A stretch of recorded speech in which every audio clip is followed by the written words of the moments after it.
Hello, my name is McKinley Reese, and for my final personal finance project, I chose to read Making College Count.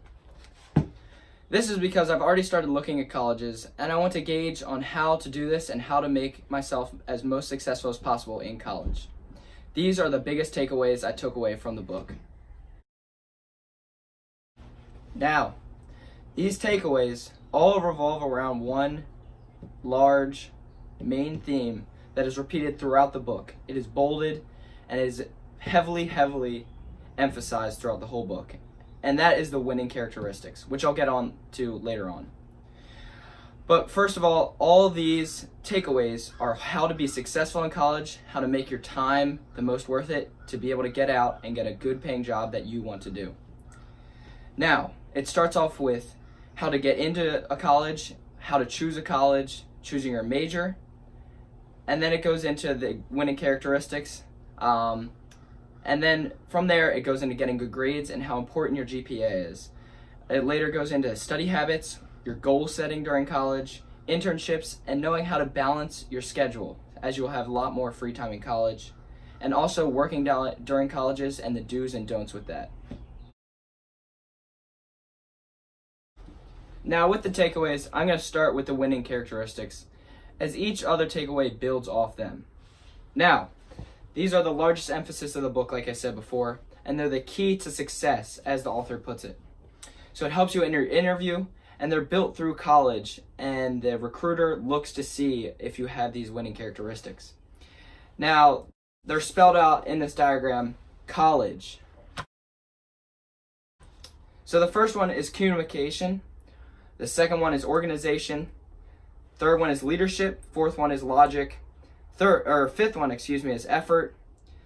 The G represents group skills, and the last E represents entrepreneurship, and I'll go into each of these right now. Now, communication. Now, some of you may think this is just speaking and being able to talk to people and get your idea across, but it's also being able to actively listen and hear what others are having to say and be able to roll with that or go against it.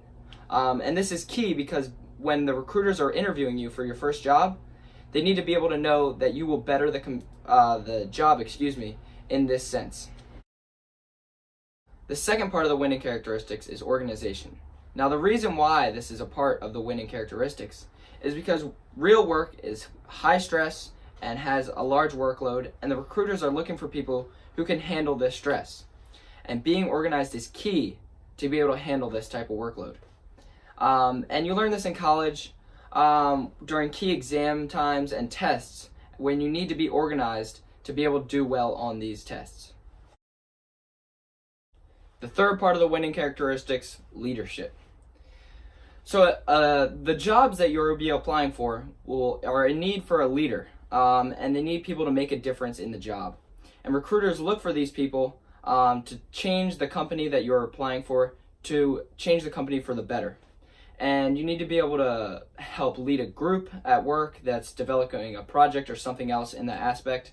And you learn this in college through activities like extracurricular activities and leading a club.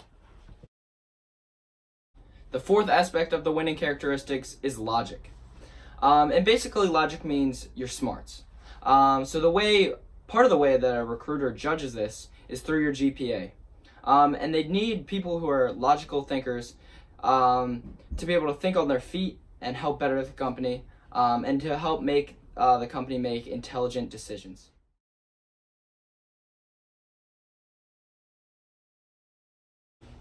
Fifth part of the winning characteristics is logic. And basically what logic means is how hardworking you are.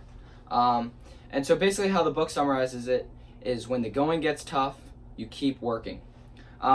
And so the reason why recruiters look for this is they can't have people giving up when the stress or workload is too much at their work.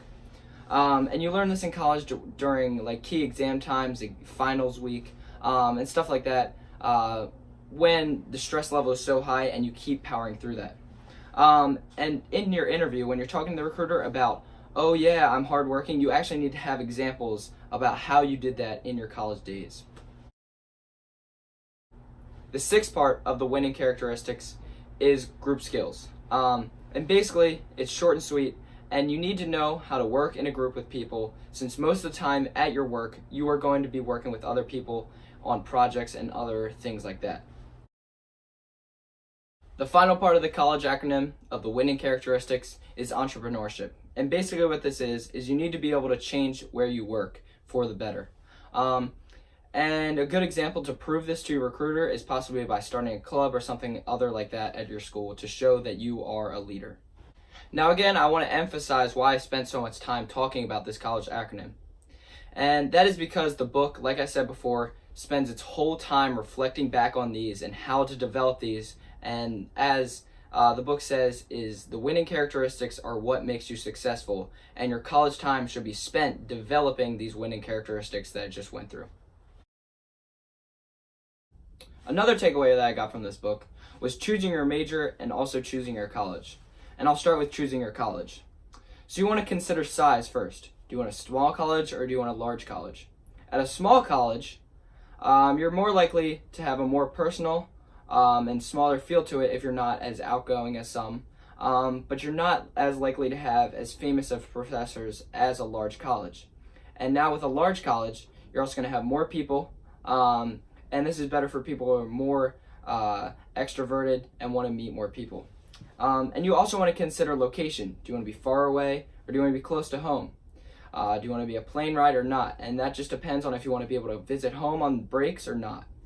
And make sure you visit your college if you can. This gives you a real feel for the campus because even though most colleges have an online place where you can visit their campus online, you get a real feel for the campus when you go there. And now on to majors. You want to choose choosing what you're going to do for the rest of your life. Don't choose this off of money. And this is probably the largest decision you're ever going to have to make in your first 18 years of life. And most people change their major. We learned this in class. Almost every person changes their major 3 times. And that just goes to show you that sometimes that decision isn't right, and you can go in as an undecided major and pick that sophomore year. But going along with that, change your major can be very dangerous because you'll be in school for longer, which means you can stay in school for longer, and that 5th year is very expensive because you have to add on the debt you're going into for paying college and also the salary money that you lost. So the 5th year is very, very expensive. So now moving on, I want to talk about getting good grades in college. So first of all, your GPA is considered when you're interviewing for a job, and if you have a higher GPA than the guy below you, then you're going to have a much higher leg up on him when you first walk in that room.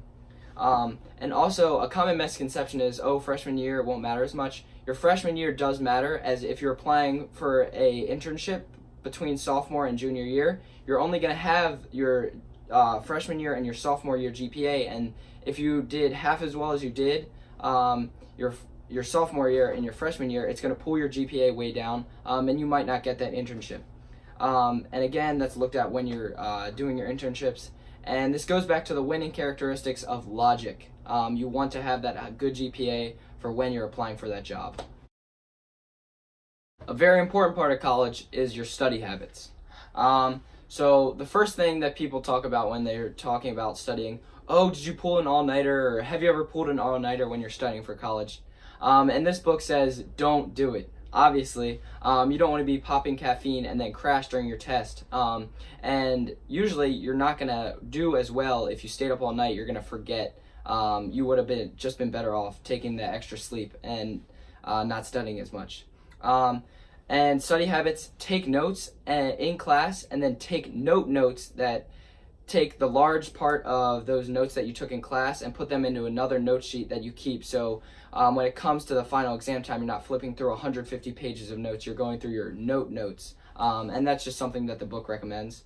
And study days before a test. Start studying days before a test and not just the night before. It's proven that you'll do better and you won't be forced to make an all-nighter study run. And then tests are also more spaced out in college. So you're going to have more material on that test than a usual high school test, so it's something to get used to, and your study habits are very important during that.